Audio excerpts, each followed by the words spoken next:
I'm Caroline. I'm Phil. And this is our happy hour mudlarking show. We run every Saturday evening for an hour.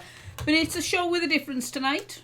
It's the Not Live show. Yes, because it's actually 7:45 on Wednesday for us. And it's 9 o'clock on Saturday for you and for us. In the chat.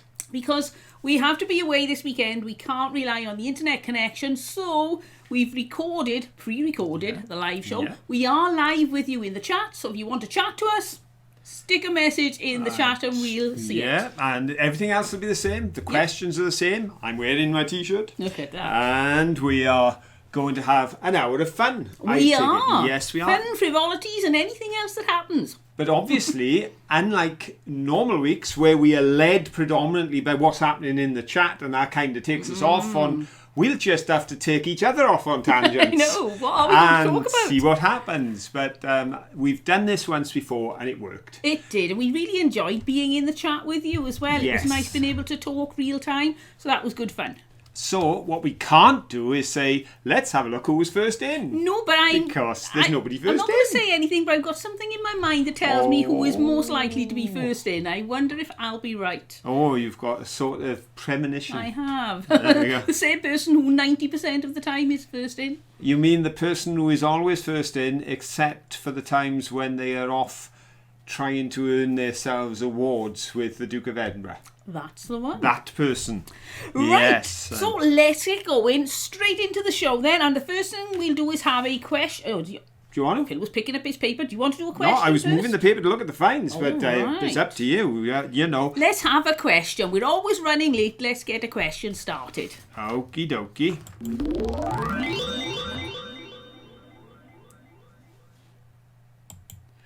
Now, one of the things we often find, because of course our film this week is from Lyme Regis Bay, somewhere we love to go, one of our favourite locations on the coast. And we often find cast iron, various bits of cast iron. There's a bit there and you can see there's an emblem of some kind in the centre there. There's some kind of design. There's circles and lines. And we find quite a lot of cast iron, and very often bits and pieces that are attached to the point that we can identify them as a bedstead. Yes. We do find an awful lot of Victorian bedsteads. We do. And far more than you would expect, because some of the rubbish and bits and pieces are much newer, but it is unusual to see so many bedsteads. But they are ornate. They're very pretty. And 9 times out of 10, they are irretrievable, because the bit we can see is connected to a larger part that goes underneath the sand and rocks and everything else. So, having said that, it gives me the link to my question, because as you know, somewhat tentatively, and on occasions, extremely tentatively, the questions are linked to finds or the locations of our mudlark that week. So, having introduced the concept of bedsteads, I can now ask a question related to the musical movie Bedknobs and Broomsticks. Why not? Why not indeed? It was a musical movie that was made in 1971, directed by Robert Stevenson. But the question that I want to ask you is, who played the female starring role in Bedknobs and Broomsticks in the 1971 musical film? Was it number 1, Julie Andrews, number 2, Angela Lansbury, or number 3, Deborah Kerr? Was it Deborah Kerr? That's number 3. Was it Angela Lansbury? That's number 2. Or Julie Andrews, number 1. That's very confusing. I've confused everyone now. Yes. So number 1 is Julie Andrews, number 2 is Angela Lansbury, and number 3 is Deborah Kerr. Which do you think played the part of Miss Price? Now, I haven't heard any of these questions. I'm going to check, because I've got a guess, and I get a feeling my guess is wrong. Let's have a look. Yeah. I'm wrong. I'm wrong. You go. I wonder if you're wrong as well. Did you fall for it? The actress was in her 40s when she played this role, if that helps. In her 40s in 1971. But of course, 1971 is a long time ago. It is. It doesn't seem long for us children who were born in the 60s. It's but 50 years ago. Yeah. So that particular actress, if they were alive today, and I'm not saying they are, would be well in their 90s. So, which may help. but we've given everybody an opportunity to put in their answers, because obviously you only have to put in 1, 2 or 3. Don't have to write the whole answer. Or A, B or C. Or A, B and C. We'll take answer. that, right? Right, now, just to let you know, before we give the answer out, for anybody who's just joined us, this is the Not Live show. Well, this isn't recorded live. Well, it wouldn't be recorded live. This isn't live, but we are in the chat at this very moment, Indeed. watching it with you at 9 o'clock or from 9 till 10 on Saturday night. Yes, we are here and we are there. It is We're daylight. everywhere.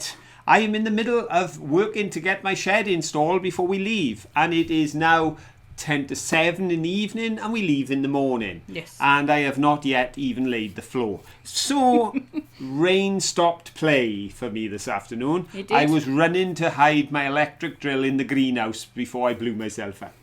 So it's been a bit of a chaotic day. But let's get back to the question. If you said number 1, Julie Andrews, you're wrong. Oh, I thought Julie Andrews. Julie Andrews was famously in Oops. Mary Poppins. Yes. If you said Angela Lansbury, who is far more famous for Murder, She Wrote. Murder, She Wrote, Jessica Fletcher, you would be correct. If you've got number 2, you are correct. And if you went for Deborah Kerr, that's because you're thinking of The King and I. She played Anna in The King and I. Right. So I deliberately chose 2 people who have played in major musical films, because Angela Lansbury's not the first choice you'd come up with. But she did play. She has got such a repertoire of movie history. I've watched some of her black and white movies going way back, way back, when she was a young lady in her 20s. And amazing actress. She was far bigger than just Jessica Fletcher. But it is correct, number 2. And on the night, in the chat, we'll be able to see who got it right. I wonder and who who came in first. Who was first, second and third? Well, Right. shall we do some finds? I think we'll do some finds. Let's do some finds. We've got all our finds here. Usually they're over there. So I've got Yes. them all laid out in But front of of me. course, I don't need a laptop today, which is why I haven't got my glasses on permanently, because No. my glasses are normally on permanently because I can't see my screen. But for those who don't recognise me without glasses on, it is me, honest. There we go. I do never the same pair of glasses, but very rarely. Those Yeah. ones, we actually found, we bought some things from an Look at that. auction, and the auctioneer had left his glasses in the box, we think, because they shouldn't have been in there. They were in a box, and In a box of china. they're only plastic lens pound shop ones, I think. But there we go. Look at that for a little bit of fandango. Oh, yes. Yeah, that'll look good. That'll look good. Yeah?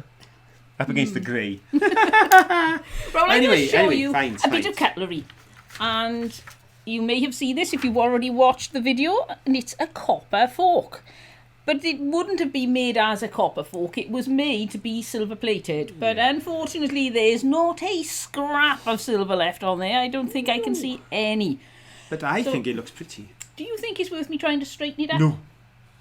Should we give it a go? No. What is going It's to be the beautiful. harm? I know, but if we don't straighten it up, we'll never know. But we mustn't. Should I straighten it up? No. It's a work of art. It's a work of art. Nature has played its part. That has been created. You straighten that, it'll snap. No, it won't. It will. No, it won't. Look, I'm from the era that remembers Uri Geller, and he used to go, ooh, like that, and it'd snap off. Right, well, I won't go, ooh, I'll just straighten it out. But I think that's beautiful. You vandal. You're a vandal. That's I'm very. not a vandal. I'll just go very It's gently. very. What's his name? Dali, was it? Was it Dali that did the bendy floppy art? Probably. Am I right? Yes. You're the Say artist. yes. Josie. Oh, look at that. It's an improvement already. It's not. It's ugly now. How can you say it's ugly? It looked pretty before. I hope there's people commenting. I hope you are You're all shouting me, expressing stop it. your opinion here, because Caroline's getting away with blue murder tonight because she cannot be controlled by the chat. That's right. I think that's tragic. That's not tragic. That's tragic. You have taken a wonderful work of art created by the pressures of the earth and the creative powers of the tip, and you have And the turned bulldozer driving over the top of it. And you have tried to straighten it out and make it look as near as possible to what every other fork on earth looks like. No, I really don't think every other fork on earth looks like that. But I can use it now. I can use it for stirring paint or making my own gesso. It'll be brilliant. No, you can't. That's never going to be used. That's going to go into a work of art, that is. All right. And I apologise, Mr. Falk. Anyway, that end's still pretty. Look at that. Isn't that good? Do you want me to straighten that out? No. Oh, look at that. That's been damaged now. Oh, no. It has this. Oh, poor thing. I wonder what's going on. How many of you think I'm bonkers and ruining the fork? How many of you think I'm just trying to straighten it out so I can make something useful with it? No, it's not meant to be useful. It was made to be useful. It was, but it's no longer a fork. It's now a unique piece of architectural art. Right. Architectural? Yeah. All right, okay then. Yeah. I don't know if that's the right word, but it's good enough for me. I do think it was a fish fork, though. You see how fancy it is on the end there? Which is quite in keeping, being found on a beach. Yes. So fish fork from Lyme Regis Beach. Indeed. Right. Do you want to show us something? I will indeed. I will straighten this indeed. even more when you're not looking. Right. Well, I now have a find that Caroline can't straighten even if she wants to. Because I have quite a few bottles. There's one. You will note that they haven't been washed. No, we are well, running so far behind they didn't get a chance to I get washed. could say, well, it's Wednesday and the show shouldn't be on until Saturday. But then I have to admit that film was made several weeks ago. So these have You've had several weeks to watch them. Folks, in all honesty, people that say, oh, when are you going to make this? When are you going to do that? And we'd love to see craft. So would I. But I just don't have the hours in a day. No, we're very busy at the moment. So this is a rather dirty ponkin bottle. But stinking pumpkin. It will look pretty one day. If you want to see a paste pot in its original condition, not as in from the shop, but from the dump, there we find it. There it be. That under there is a Shipham's paste pot in there, encased in mud like you don't find anywhere else. And there's a bit inside as well. Just a little That's not Shipham's paste. Please don't be mistaken. And, they come in pairs. But there's another slightly melted Shipham's paste pot, or at least a paste pot. I'm not sure if that one's Shipham's. A nice ink pot. Here we go. Yep, still full of dirt. Still nice. And a bottle. Now that actually looks as if it's amber glass, doesn't it? It's not. It's not. Dirt. It's clear. It is clear. If you get the right angle, you can see that it's clear through the side. There. There. So that's just how dirty it is. Yeah, that's the filth inside, but still got a metal top on. So I've got quite a few bottles that are not clean. But this one is not clean on the inside, I will admit. It's full of gunk. But I did clean the outside because I thought it was the only way to show just how beautiful this little thing is. Now look at that, folks. It's a wonky bottle. That one has been heated in a fire and squashed from above. That's what's happened there. Poor if I thing. turn him round, you can see where the heat has charred the corner, and he is completely squashed. And I think that's a beaut. That's one of my favourite finds. There we go. So there's my finds. Right, and you've seen one of my finds. So now let's have another question. Why not? Why not indeed?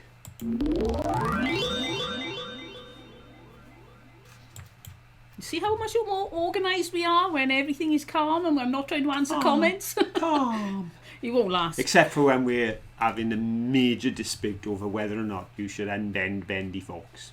Yes, but we won't go back there because it could take up the whole show. It could. Not that I'm making an issue of it. No. As you know, Lyme Regis is somewhat famous for its fossils. There we go. There's a couple little bits of ammonite, isn't it? Ammonite, I couldn't think of the word. Lovely and crisp, that one. Yeah, and on the other side as well. So that's a lovely little bit of ammonite there. And there's another little bit of ammonite there. And I think they got the other side on that one as well. So they're two lovely little bits there. So fossils are what made Lyme Regis's name, really. Not the name of the town, but put it on the map, as they say. Yes. Made it famous with people.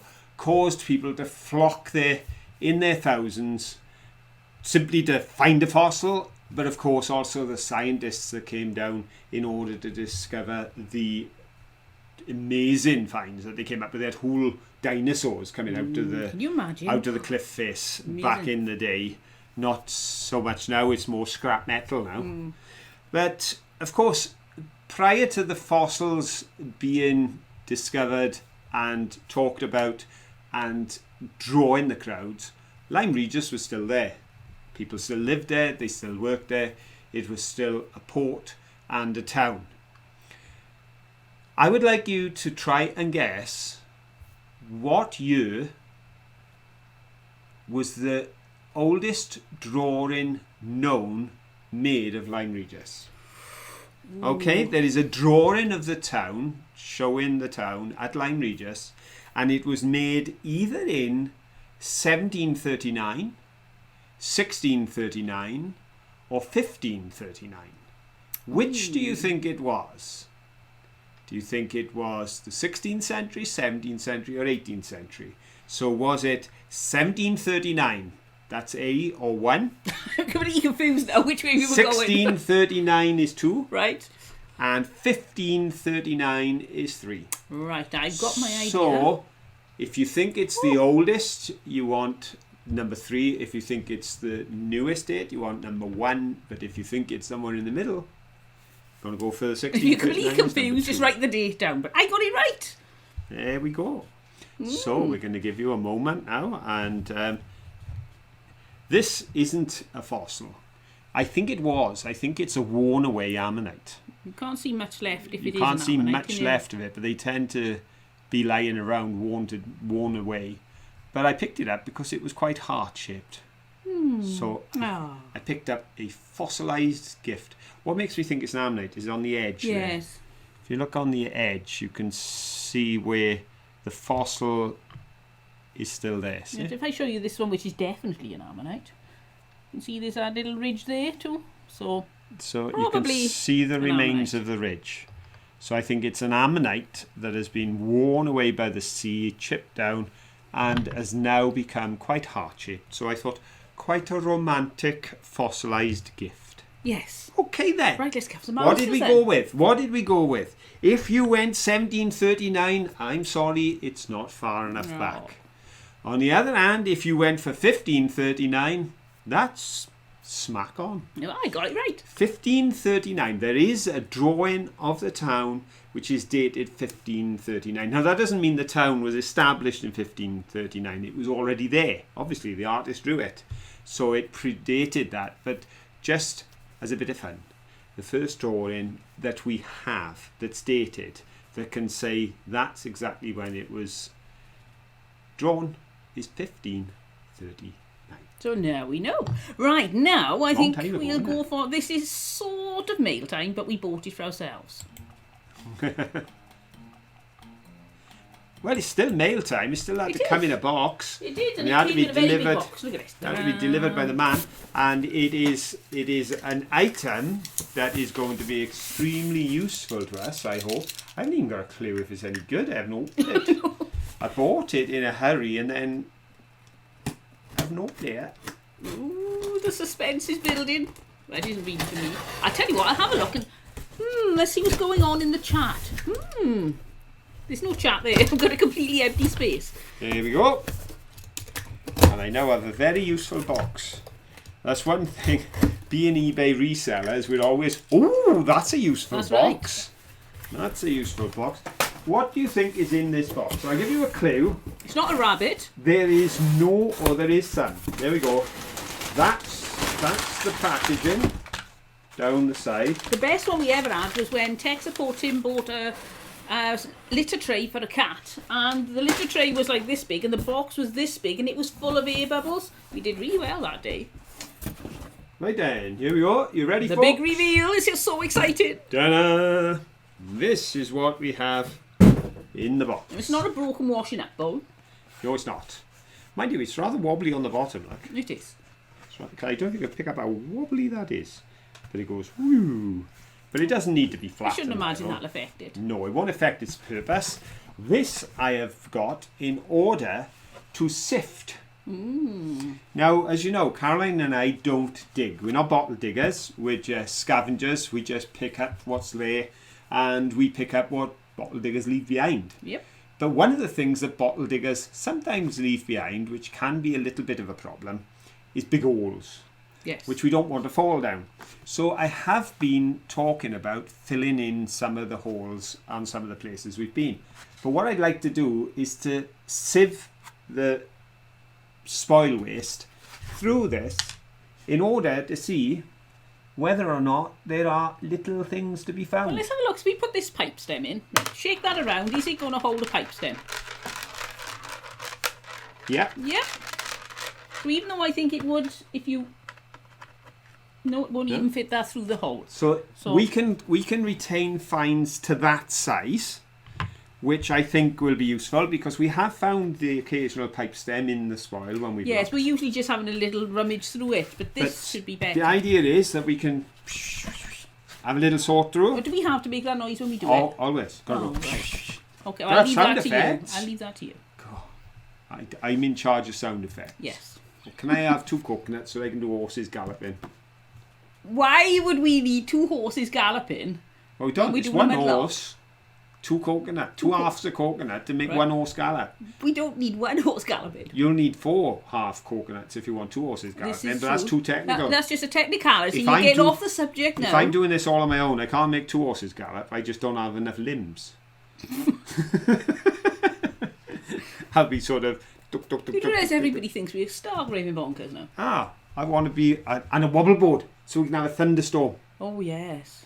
We live in Wales. You get those all the time That's anyway. right, we'll just wait for a thunderstorm. So there we are, folks. That's what we have purchased from Amazon in order that we can... And I tell you what, I'll put a link in the description below for that in case anybody else fancies getting one. Yeah. I don't generally use my Amazon link anymore, but I'll pop that in.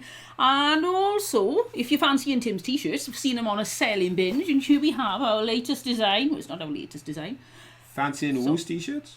Phil. Did I say Phil? You said Tim. Tim. Oh, it's been a really hectic day. I'm looking so young today. That's what it is. That's Look what at it that. is. He looks in his 30s. The fact I don't have a beard may be a bit of a giveaway. And you Though, got hair that in I'm your not head. Tim. Yeah. Tim shaves. But anyway, if you want to get a t-shirt and you're tempted, if you use our links to buy the t-shirts, because there are quite You're a guaranteed few very they'll be from naughty us. people who have stolen our designs, and we're Indeed. trying to keep on top of it. As fast as we report them and get them taken down, new ones are coming on all the time, and a lot of those places, not all of them, but a lot of them, they charge in like ridiculously low prices, but then you never get the t-shirt. So if you want a reliable t-shirt that's definitely a Monkey Panda Productions, then use the links below this video. I always put them in the description. Is that button coming off? Yes. Ooh, there's a button coming off. The lid don't shut. The button's coming off. What do you get for your money these days, eh? Not a lot. That's the It's laptop my we're talking computer. about. So there we are, folks.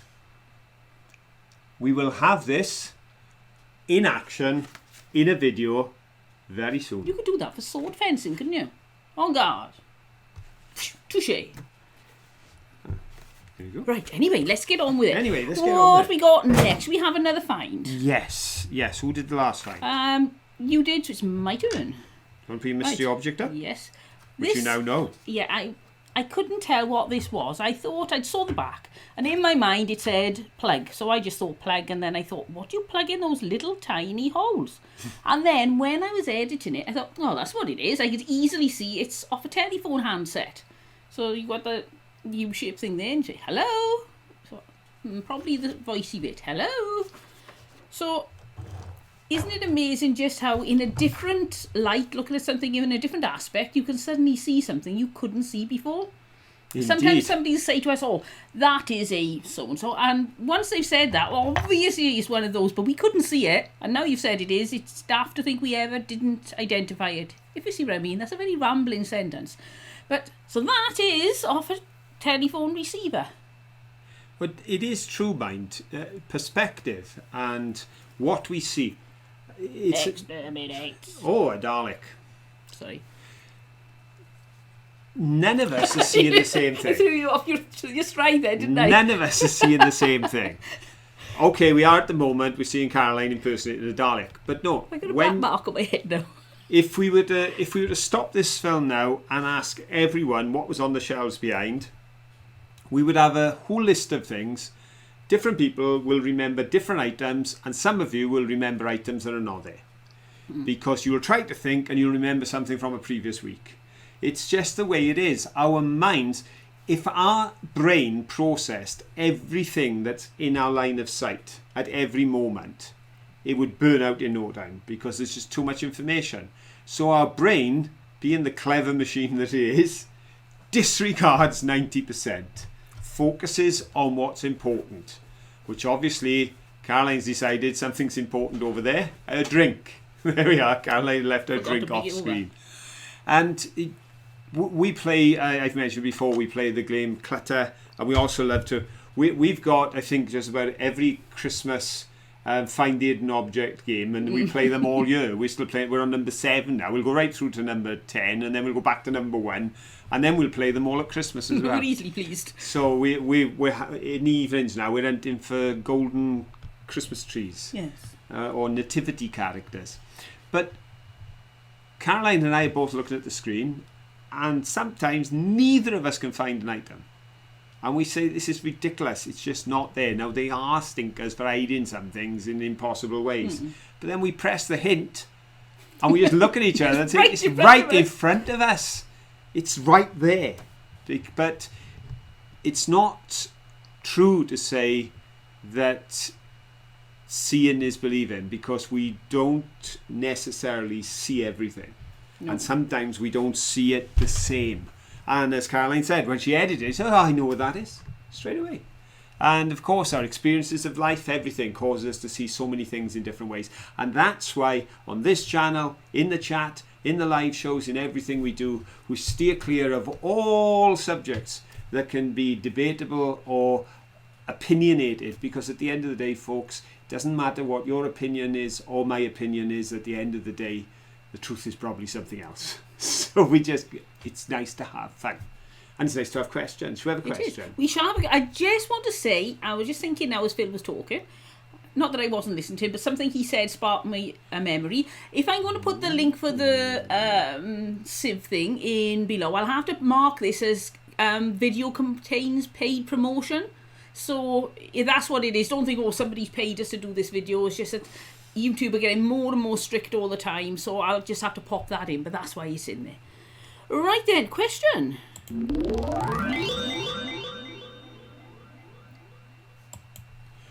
Now we find all kinds of interesting bits of iron and things. There's a bit of iron there that we found. Not the most interesting piece we found. Oh, I thought it was very interesting. Why? Look, as we turn it round, it's a different colour. Oh, wow. Wow. This is interesting, look. This is interesting because it's got a dangly bit on it. Oh, wow. And that was probably driven into a wall between the bricks. And then something was hung off there. You think so? That's my theory. Could be. Yeah. I love metal bits. And, of course, when we find something like this, always reminds me of the man himself. Tim Tom Tam, Mr. Tom Burley, because copper wire is one of his things. And, that's the sort of find that you think, oh, it's a Tom find. But we also find interesting things like this. Now, that's a weird one. Looks like, the plague doctor. Yeah, it does. Doesn't it look like the plague doctor said we could stick a black looks a bit something like, on there? Yeah, and he looks like a duck. Yeah, it does look a bit like that. Yeah, it looks like a duck. A frog with a very long nose. But it's a blob. A blob of molten stuff. Yes. It's an alloy. It's not lead. It's very light. So it's an alloy it is. And we find many different things. One of the things we find, which we're not able to bring back with us, because invariably... Oh, there we go. How creative. Oh, I know. The artist coming out in you. I amaze myself.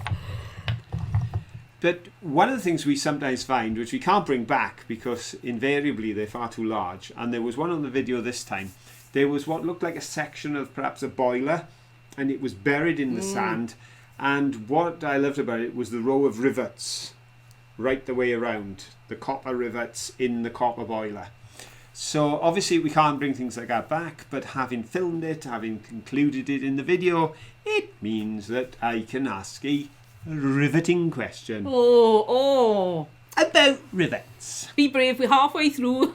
Half the jokes are done. Right then.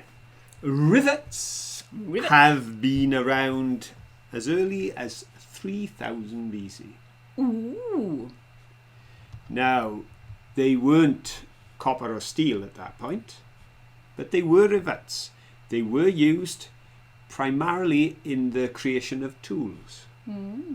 My question is, in which part of the world? Oh, not what material. No. I don't know what material they would have been anyway. In which part of the world did they discover rivets that were from 3000 BC? Was it Persia? That's number one. China? That's number two. Or Egypt? That's number three. Right. I know what I guess. Sorry, I did a terrible job of not giving that away, didn't I? I don't know. I had guessed Egypt. I went and said Egypt, but that doesn't mean do not guess Egypt because I'm usually wrong. There we are, dear. So is it Persia? I'm not going to look because China, my face will give it away. Or Egypt? Is it Persia, China, or Egypt? And actually, what do you think the material was? Oh, bone. Good guess. Yeah, wrong. Wrong. See what I mean? Never follow my There guesses. you go. Maybe somebody out there wants to have a go at a little guess at that as well as a secondary question. What material were the rivets made out of 3000 BC? Obviously, that's not the prize podium position question. That is, which part of the world? Was it A, Persia? Was it B, China? Or was it C, Egypt? Well, I'm going to guess again and say wood. And you'd be right. Oh, there we go, second time right. Yeah. I can't think of any other material they would have used. Yeah, they used wooden rivets. Stone, I suppose. Yeah, you'd have trouble making a rivet It'd take of stone. forever, wouldn't it? Yeah, because, of course, I would imagine what they did was made a peg, like a push-in peg, which would have had a top on it, and then they would have put something in this end and split it. And that would have... But wouldn't that technically be a split pin? No.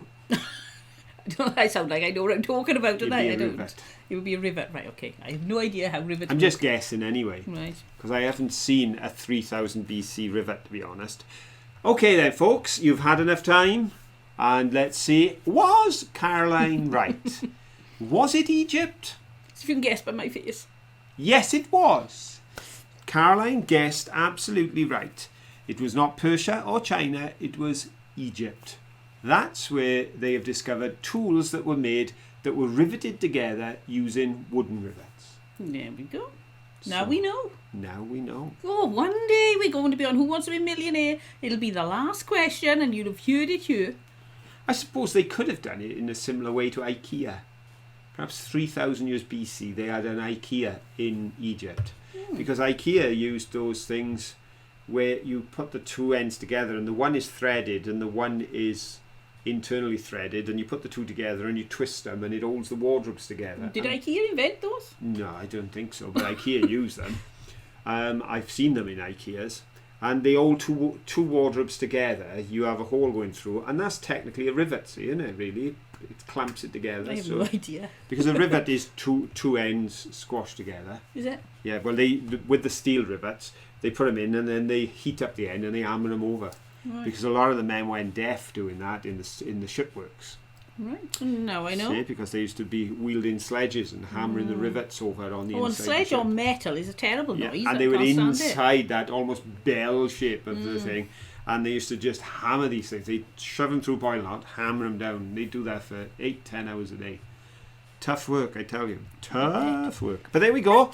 Third question. That'd be interesting to see how well you did on that. Yeah, so congratulations to the first three. Yes, wooden rivets in Egypt, 3000 BC. At the risk of repeating myself, which I know I am, just for anybody who's joined the show late, this is the not live show. We're not really live. We recorded this Wednesday gone because we're away from home. We can't rely on a good internet connection, so we're in the chat. And we're in the chat. So look over in the chat and we're there. Say hello. Oh, yeah. Give us a line of smiley faces or something, and we'll say hello back.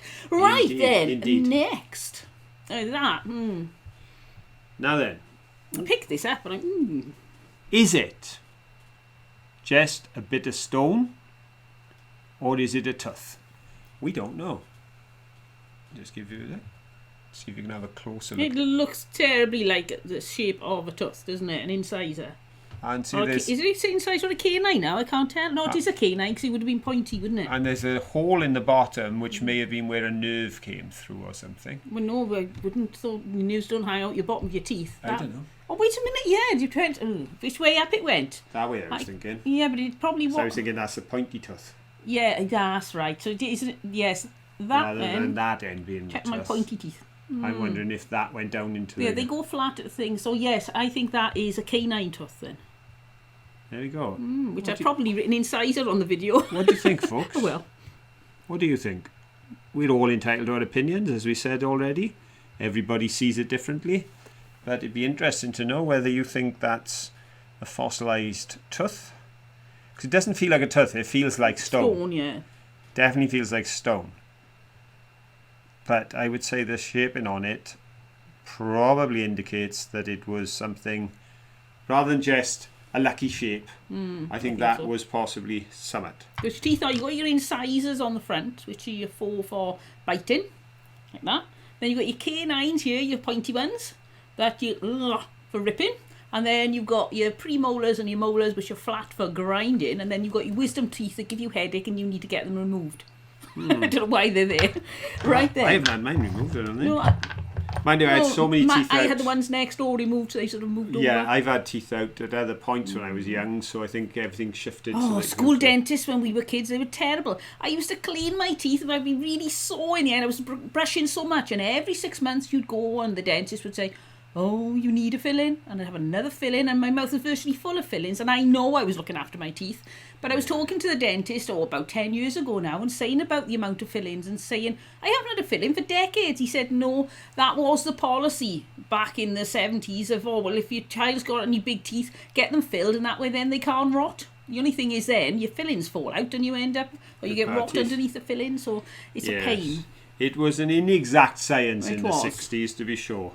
As we said, there's fossils and stones and things like that. This was a little piece of stone we picked up, which was just a very interesting pattern to it. I think that... See, if that was in Wales, I'd say there was possibly a little bit of dinosaur skin. Perhaps a dinosaur tongue. A dragon's tongue, yeah. Dragon, aye. But it was in England, so I don't think so. I don't know. George killed a dragon. Yes, but he was only on loan from Wales. They get around. No, we just they fly around. We have one on our flag. And another interesting piece of stone, or something like that, is this. I love this. It just looks like a lump of boring black stone. Well, to be stone. honest, it looked like pirate glass. And the jury's still out as to exactly what it is, because see, you've got that edge there. The fact it's shiny inside makes it look like flint, but I haven't seen flint with that colour inside before. And then you have that colour. Is that picking up? I think it's got, because the light is above us and your hands in it. If I do it that way, you can see it's a sort of orangey colour. Ah, that's good. That's very good. There you go. And it's shiny inside and then rough on the outside, which does give it a little bit of a feeling of flint. But can you get flint with orange inside? Let me know. What do you think? What is it? Have a guess. It's a mystery. You don't have to be right. At the end of the day, we can't know if you're right or wrong. It'll be interesting to see exactly what people think it is. I'll show you this. My guess is that this is a Charlie Brown's ashtray. What do you think? I can't think of any other words that would fit so well as Charlie Brown's. But why would Charlie Brown have an ashtray? Well, there's a garage company called Charlie Brown, isn't there? Because I thought Charlie Brown, the only famous one, was the one from Peanuts. Yeah, and then somebody was saying that I think it's a garage, Charlie Brown's garage. So. And on the other hand, that could be Charmouth. And there could be something else here. Brothers. No, it could be Browns. It could be a company. It could be. But I think it probably is. Is this something Charrington Brown Ale? Could it be that? I was thinking it would be a drink. Is it Charrington's or something? Brown ale? We'll have to find out. Could be. What do you reckon? Let us know in the chat. We'd love to know. The design and the shape and the colour, I would say, yeah. One of those slopey sided like that. Yeah, like you get in a pub. Ashtrays that were in public houses, I would say. Because we got a few other little bits of china, didn't we? We did. There's a nice little bit of a rim. A rim. Nice bit of colour there. It's really pretty, that one. Probably a teapot, I'd say. Very nice. Very muted colour. Muted colours. See, I'm using posh words. Muted I'm going to colours. show you this. Oh yeah, that's very pretty. Really pretty. We don't often get green. I'm not sure which way up it goes because you've got the bottom there with like sort of goldy looking or bronzy looking colour. But it's exactly the same that side. So, and they both snapped. That's snapped on the rim there and that's snapped a bit on the rim there. So which way up did it go? It looks like on there it should be going that way because it's like a line round the bottom. But when you look at the inside, I'd say that's more likely to be the bottom, which puts it the wrong way up. So I don't know. It doesn't really matter. It's such a really pretty thing, and they say that bronze colour is very nice. I just don't know what it is. Any ideas? You seen that pattern before? Is it a bottle? Very posh bottle if it was a bottle. Very nice. Right. Got some pretty patterns. How many questions have we had so far? Well, we've only got 2 left and we've got another 20 minutes. Oh, we're doing really well. We're so organised. We didn't get a lot of pottery on this one, but we got some nice things. Saying that, mind, there were quite a few people picking up what looked like small pieces of pottery or glass, so I think that people had been picking things up as well. Yeah. Normally, you'll see perhaps one person picking up pottery, but I think it's getting more popular. So. And there's another nice piece. Lovely, intricate bit of blue and white. A little bit different to your standard and quite a darkish blue, isn't it? It is. I like the shape on that as well. It's interesting. Nice. I'll tell you what I saw. I didn't read it. It was on AOL, I think it was. It was a story about some lady who's on furlough. So she went looking around the Thames and found loads of bits of plastic, and she now sticks them on cards, makes greeting cards, and apparently she's made a fortune. So that could have sparked off a lot of interest in people picking things up off the beach. Indeed. Indeed. I heard something interesting about furlough today. Did you? A farmer was saying on the news on Radio 4 on a current affair programme that last year he advertised for local people because of course people can't come in from abroad to do the harvesting because of the COVID restrictions last year, and they've still got problems this year. And last year he advertised and got 200 local people who came and worked collecting the harvest. But of course everyone was on furlough. So this year he advertised and got 10. 2 of whom were from the 200 that came last time and 8 new applicants. So they got a bit of problem there. No, if you want work, mind, I suppose it is good. It's not the easiest of work, but if you're desperate for a job, then... Yeah, it does. It's my grandparents used to go hop picking. Used to take my father along, and the whole street would go, and they'd all go along. They carry all their pots, their pans, and everything. Charabang. Yep, and they go and they'd spend weeks picking the hops up in Hereford. Well, another thing that I heard on the same programme was a gentleman who owns a business, and he bottles very posh elderflower cordial. Ooh. I think they said 9 million bottles a year. That's a lot of cordial. But rather than employ staff, what he did was offered anyone locally, if they wanted to pick, and if they brought him the flowers, he would pay them per kilo. And he said one man went out at 11 o'clock in the night and picked through the night and right through the next day until 4 o'clock in the afternoon. It's a lot of work. And earned £500 for his efforts. He brought in over 200 kilos of flowers, and they are not heavy.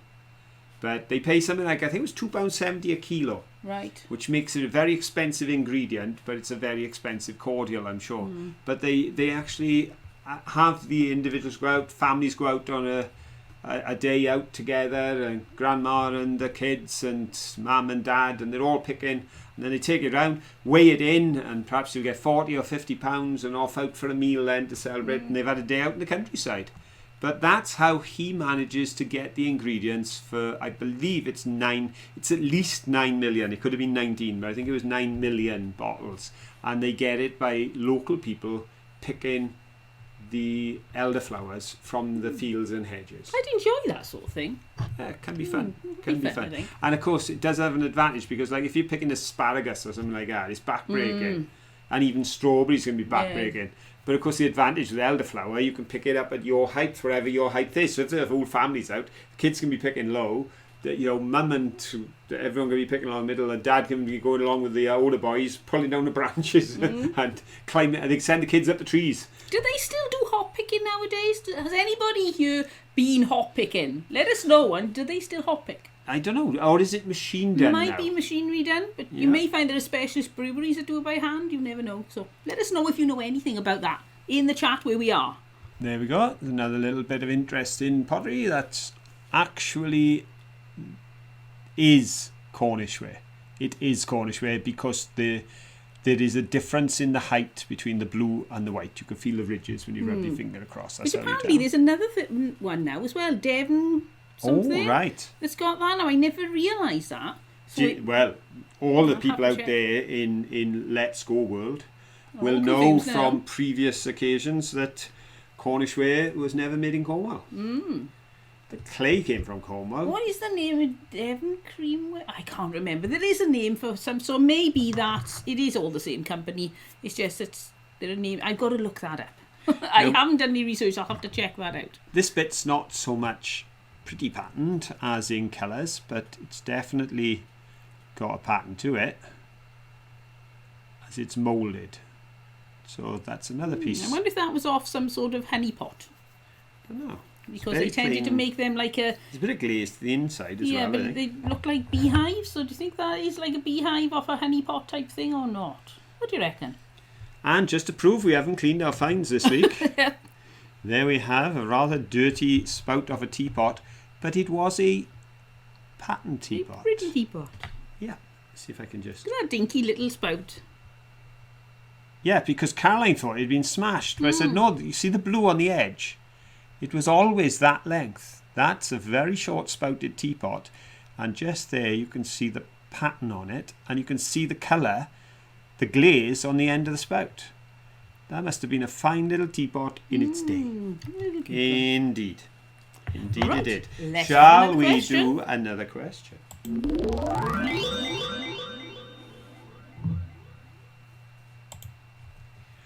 Now we find a lot of metal down on Oh, this. we do. Yeah, we find some lovely bits of wrought iron. I brought that home. I'm hoping to set that into a wall somewhere and hang a basket off it or something. I'm a bit concerned that might be off Santa's sleigh. Do you think so? I hope he doesn't have a crash and then that's why that ended up on the beach. Very much like That's the sleigh, isn't it? That's because we keep playing Christmas in the night. That's what it is. That's what it I'm is. brainwashing myself. You are indeed. But one of the things that we see quite a bit of, and again, it's not so easy to bring back because they're usually in larger parts, is cast iron. Most cast things, it tends to be chunky. Very chunky. But I'd like to ask you a question now on the subject All right. of cast iron. I don't Cast know what it iron is. was invented in China. In China, right? In China in the 5th century BC. Right. And they used to pour it into moulds, and we have found the moulds and some of the items where they made ploughshares, they made pots, as well as weapons and pagodas. The intricate cast work on the pagodas, they did Right. that. And what do you think they were doing that 2,500 years ago? That's pretty clever stuff. That's pretty impressive. Very impressive. They were very clever. They were very, very clever. Very, very clever. Two veries. They were streets ahead of the rest of us for a long while. But it's an Englishman, Abraham Darby, who is credited with revolutionising cast iron as late as 1707. Right. Because in 1707, after over 2,000 years of cast iron production, he came up with a clever idea. And being a clever man, he patented in 1707, that's why we know it's 1707, it's on the Right. patent. He patented his clever idea. And his clever idea meant that he could cast relatively thin cast iron. Because up until now it had been chunky, heavy and expensive because you used a lot to make each item. The question I'd like to ask you is, to what end did he use his clever patent? Did he make kitchenware, farm machinery or fire surrounds? In what date? 1707. Did he use the ability to make thinner cast iron to produce kitchenware, farm machinery or fire surrounds? What do you think he was trying to make when he decided, I need these to be thinner? Right, I know what I'm going to go for, so I'm now going to check and see if I'm right. I'm wrong. I thought that one, and I thought, no, this one has a bigger application for a man. And I was wrong. Right then, folks. Are you right or are you wrong? As I said, if you think it's kitchenware, you have to give number 1 or A. If you think it's farm machinery, 2 or B. If you think fire surrounds, 3 or C. And I can tell you now, if you went for fire surrounds, you're wrong. I thought that was probably wrong because fire surrounds are not very thin anyway. They're quite thick, so that's why I discounted fire surrounds. So you must have gone for farm machinery. Well, I didn't know whether it was farm machinery or pots, and I thought, well, if it's a man needed to achieve something, chances are he wasn't a cook. So I went for farm machinery. No, but he was a man who wanted to make money. And if you think about it, the one thing that made cooking hard work in 1707 was using cast iron pots where the cast was over ½ inch thick. That pot felt full before you grabbed hold of it. Yeah. And in some of the big kitchens, that was hard work. So being able to reduce the thickness meant that he could sell pots to ladies saying, these are lightweight. Well, making a fortune because he didn't use so much metal.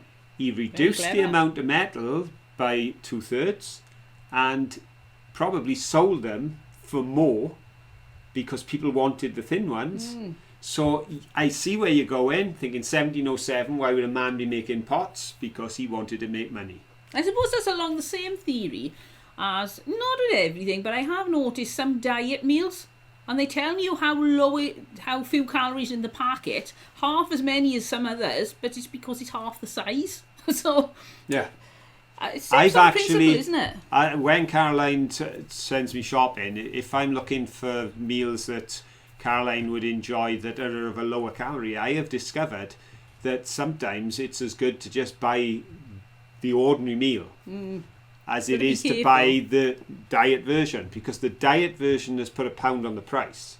And when I check the calorie count, there's probably only about 40 or 50 calories in it. So, and the way they've got rid of those 40 or 50 calories is putting less in it. Yeah. And even if it's 150 calories, if there's half as much in there, and it's only 2/3 of the calories, you're better off buying the full one and eating half of it. So you have to be very careful. That's not true of all. No. And some of the diet meals are excellent, and they're a good mix of products, and they're great. Report us to the diet meal, please. Oh, no. But no, I do buy some diet meals, but I have bought some meals that I think, that doesn't make sense. No. Mind you, on the issue of things shrinking, gosh, it's amazing how bars of chocolate you're shrinking there. It's amazing how bars of chocolate are not the size they used to be. Or tins of chocolate. The Christmas tins of Quality Street. Our friend has got a tin of Quality Street that she keeps things in, and it's this deep. You buy a tin of Quality Street now, which isn't even a tin, it's plastic. It's like this deep. And it's that deep, and when you take the lid off, you will find that in the bottom they've raised it up. So if you turn it upside down, they've taken an inch out of the bottom. So there's 3 inches deep, and there's an inch missing. And in the old days, mind you, saying that, in the old days they were that big and probably about £12-15 a tin. Now they're chucking them out at 2 for a £5. Yeah, so you're not going to get the same amount, but it's all definitely about, shrunk. If they can't put up the price, they'll bring down the quantity. But this guy managed to reduce the quantity of materials needed, and because people so wanted his thinner pots and pans, put up the price. Very clever. I'm sure he died a very rich man. Yes. With a very happy wife with a kitchen full of lightweight cast iron pots. Yep, changed the world for women. Indeed. Let me show you I decided to bring this one home. I showed it on the thing and said I would bring it home, and I have brought it home. Is it going to pick up on it? There we go. Yep. We've got several ammonites on there, but the main one is just here. And it's quite heavy when you're holding it out like that, but it's a lovely flat stone, so I'm sure I'm going to be able to find a use for that, even if I use it as a doorstop in my new shed. So that was that. And this I like because it's got a hole in it. There's the hole. And if I turn it over, aha! Oh, there's one on that side as well. There is. It's amazing. Wow. Isn't it? Amazing. Now, you wouldn't have realised that. No, what a coincidence. And I would say that's a roof tile. Looks like. That's a roof tile, and obviously it's a piece of a roof tile, and that's the nailed hole where it would have been held. And I would say it's quite an old roof tile, by the way, the amount of holes in it and inclusions and stuff. I would say it's not a modern roof tile. There we go. Bit of roof tile. Right, so how many questions do we have left? Oh, we got one left. One left and 4 minutes to go. Right then, well, let me just show a couple of things, because Go on, then. just for Richard, it's broke, but at least it's here. There we go. And as I said, he'll probably tell me, oh, there's millions of those around, because I'm pretty sure I've seen these quite often. I think these are the Telegraph ones, but Richard will let me know in the chat. I'm sure he will. Also, I've got a handle. I think that's probably off a bath. A tin bath. Do you think so? I'd guess. Or a saucepan. Could be off a pan. It's quite heavy, I know that. One handle. But one thing we have not shown tonight, and we do find quite a lot down at Lime Regis, so I will show you a few bits now, and that's the sea glass. There's some nice green sea glass with writing on there, and this is rather ornate. That would have been really interesting. Yes, if it had been a full size, it would have been. There's something on it, but we can't quite tell what it is. Yeah, Not enough of it to see. It's a form of some kind. It was moulded for sure. And then you've got little bits of various colours. It's funny how some bits are shinier than others. You see how much that is? I don't know if it will pick up on the light. Even though it's all sanded, it's just shiny as well. I don't know if it makes any sense to you, but it's sort of more granular and sort of. There we go. You can see there. Even though normally when something's that worn, it's dull, it's not. So I'm not sure why that's like that. And these are very much. That one at the front there. Glass pebbles. Yeah, that one looks like a pear drop, doesn't it? Yeah, that's a pear drop. That is. You could eat that, couldn't you? No, you couldn't. No, you couldn't. You'd crack your teeth and die. And that one's got a hollow in it because obviously that's a corner of something, a foot or something. But yours are nice. Now, this is where sea glass meets rubbish tip that's been hot. Because we don't often find blue glass, and you rarely find it in that shape. And a big chunk there. That is a big chunk, and it is very melted. That has been in the furnace, that is. So it's in a bit of a shape. But it's been folded in the heat, and then in the sea it's been smoothed off. I'd say it's possibly, if you look there's some stripes. It was possibly originally a poison bottle. Quite likely. I think. Yes. I think you're right there. I think it was a blue poison bottle that has been smashed, melted, Put in the fire. and washed in the sea. And there it is in our collection. So Right. would you like that final question do as we need have that 2 final minutes question. to go? 2 minutes. We're not going to finish in time.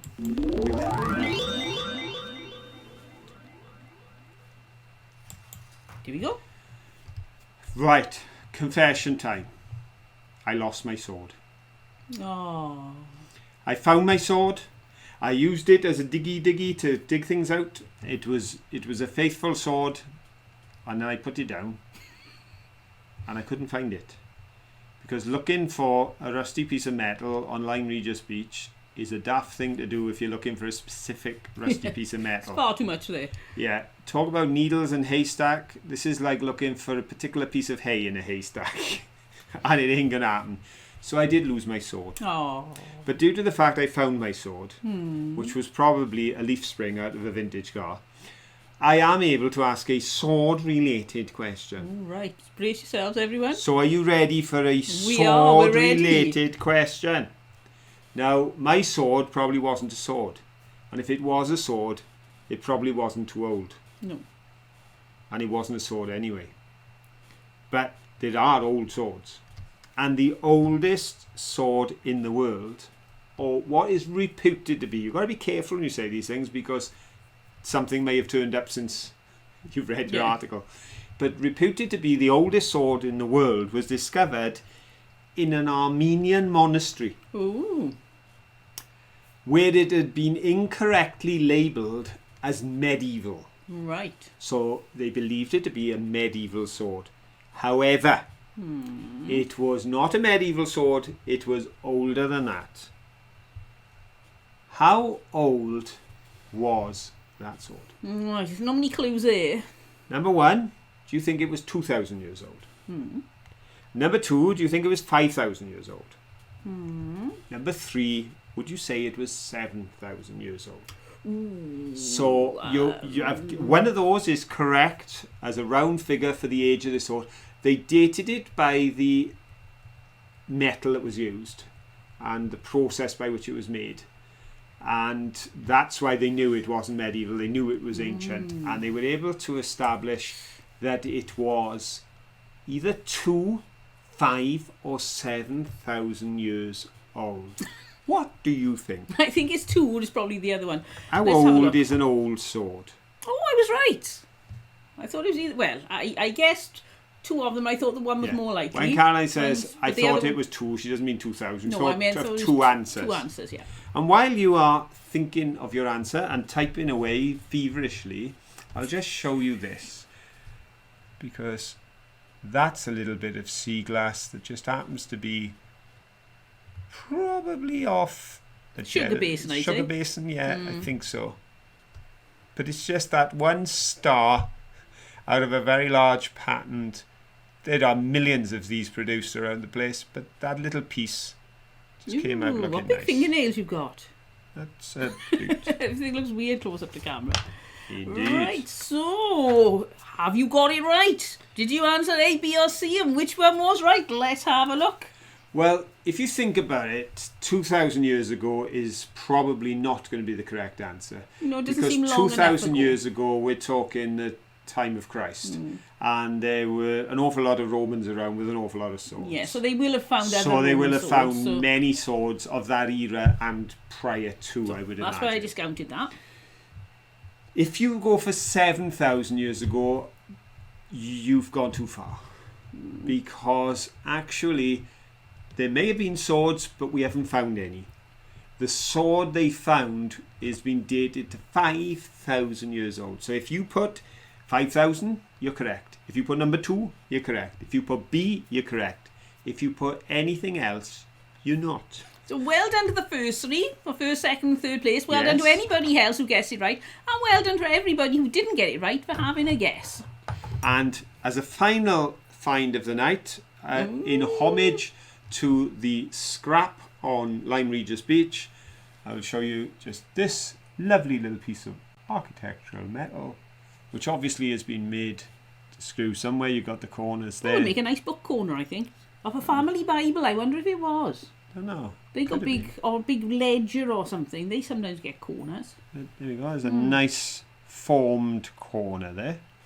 But I think that just about brings us to an end. Yes, so thank you everyone for joining us. Don't forget, it's not live show. We have been in the comments or in the chat. Yeah, we're there now. We're still there. But we're about to leave and go have a cup of tea. So thank you for joining us. We'll see you all next time. But until then, don't forget, have fun. Bye. Bye.